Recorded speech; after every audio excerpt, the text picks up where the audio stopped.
Hello everyone, welcome to my channel Sassy's garden. तो आज मैं इस वीडियो में आपके साथ शेयर कर रही हूँ साइप्रस वाइन का प्लांट, जिसे गणेश बेल के नाम से भी जानते हैं। इसमें बहुत ही सुंदर स्टार की शेप में फ्लावर निकलते हैं, वाइट, पिंक और रेड कलर के, जो दिखने में बहुत ही सुंदर लगते हैं। फ्लावर तो इसके सुंदर होते ही हैं, साथ ही साथ आप देख सकते हैं इसकी पत्तियाँ किस तरह से दिखाई देती हैं, जिसकी वजह से ये प्लांट काफ़ी सुंदर लगता है और एक वाइन की तरह, एक बेल की तरह चढ़ता है। तो आप इसे किसी भी तरह का शेप दे सकते हैं, क्योंकि ये एक वाइन की तरह बढ़ता है। तो आप किसी भी तरह के स्ट्रक्चर में आप इसे चढ़ा सकते हैं। रेलिंग वाला जो एरिया होता है वहाँ पर आप इसे लगाएंगे तो ये पूरा एरिया को कवर कर लेता है, और जब इसमें फ्लावर निकलते हैं तो बहुत ही दिखने में सुंदर लगता है। तो इन पौधों को लगाए हुए मुझे कम से कम 15 से 20 दिन हो गए हैं। तो चलिए मैं आपको दिखाती हूँ मैंने इन्हें कैसे लगाया था। तो ये आप देख सकते हैं, इसे लगाने के लिए मैंने 20 लीटर का कंटेनर है, वाटर कैन, उसको ऊपर से मैंने कट कर दिया था। और इसी कंटेनर में मैं इसे लगाने वाली हूँ। तो कुछ इस तरह के इसके सीड्स होते हैं। तो ये सीड्स जब फ्लावर इनके निकलते हैं, साइप्रस वाइन में जब फ्लावर बनते हैं तो फ्लावर सूख जाते हैं और अपने पीछे इस तरह के सीड पॉट छोड़ देते हैं। तो उन्हें आप इस तरह से कलेक्ट करके रख सकते हैं, और जैसे ही इसका सीज़न आए, ये समर लविंग प्लांट होता है, समर में बहुत अच्छे से ग्रोथ करता है। तो आप इसे समर में ग्रो कर सकते हैं, और बारिश के सीज़न में ये बहुत ही जल्दी ग्रो करता है। 2 से 3 दिन में ही आप देखेंगे इसमें आपको जर्मिनेशन दिखाई देने लगेगा। तो मैंने कुछ कुछ दूरी पर इस तरह से गड्ढे कर रखे हैं। 1 इंच से भी कम गड्ढा करिए, बहुत ज़्यादा इसे अंदर आपको नहीं लगाना है। और मिट्टी आप देख सकते हैं काफ़ी ड्राई है, और इस तरह से एक एक सीड, दो दो सीड करके मैंने सभी गड्ढों में डाल दिया है। और डालने के बाद उन गड्ढों को आपको कवर कर देना है एक हल्की लेयर से मिट्टी की, और इस तरह से आपको वाटरिंग कर देना है। तो मैं इसे डायरेक्टली ही इस तरह के प्लांटर में लगा रही हूँ।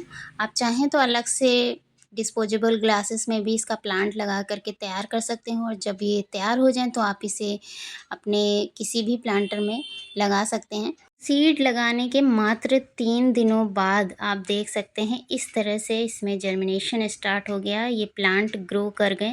तो बारिश के सीज़न में बहुत ही जल्दी ये प्लांट इसके निकल आते हैं, इस तरह से सीड जर्मिनेट हो जाते हैं। मैंने इसके सीड्स को फरवरी मंथ में भी लगाया था, लेकिन फरवरी मंथ में लगाने के बाद मुझे अच्छा रिज़ल्ट नहीं मिला, बिल्कुल भी इसके सीड्स ग्रो नहीं हुए थे, क्योंकि बहुत ज़्यादा गर्मी पड़ती है मई जून के मंथ में, और ऐसी गर्मी में इनके सीड्स जल्दी जर्मिनेट नहीं होते हैं।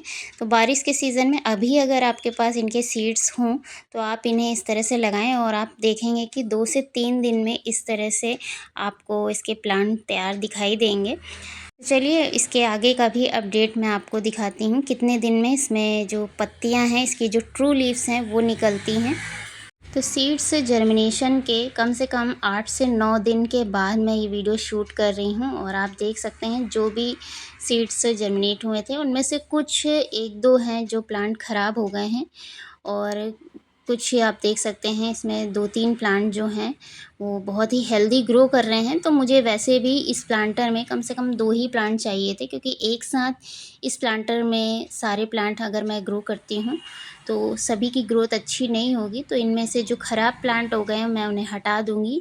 एक प्लांट मैंने इसमें से निकाल करके एक ग्रो बैग में लगाया है, वो भी मैं आपको दिखाऊंगी। उसकी भी ग्रोथ काफ़ी अच्छी हो रही है। कोशिश करें आप कम से कम 12 बाई 12 इंच के ग्रो बैग या कंटेनर में लगाएं, और सिंगल ही प्लांट लगाएं, या 2 प्लांट भी लगा सकते हैं। 12 बाई 12 इंच का अगर प्लांटर या ग्रो बैग है तो उसमें अच्छी ग्रोथ होगी।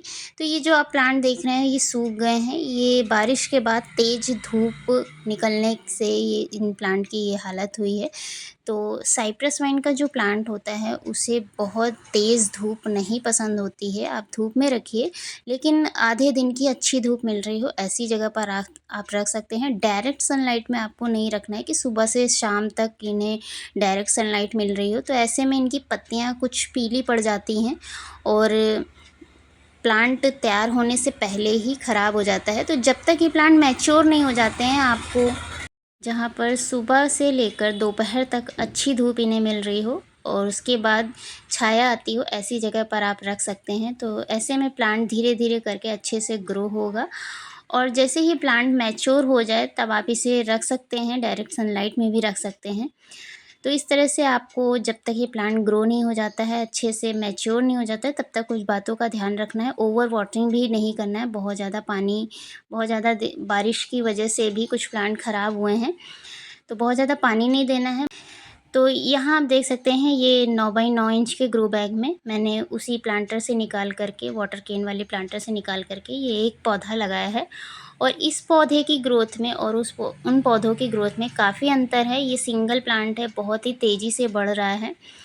तो इस तरह से आप देख सकते हैं इसकी वाइन तैयार होने लग गई है और अब इस पौधे को सहारे की ज़रूरत है। तो आप चाहें तो इसे स्टिक का सहारा दे सकते हैं। कोई स्टिक हो उसे आप मिट्टी में लगा दें और उससे इसे बांध दें।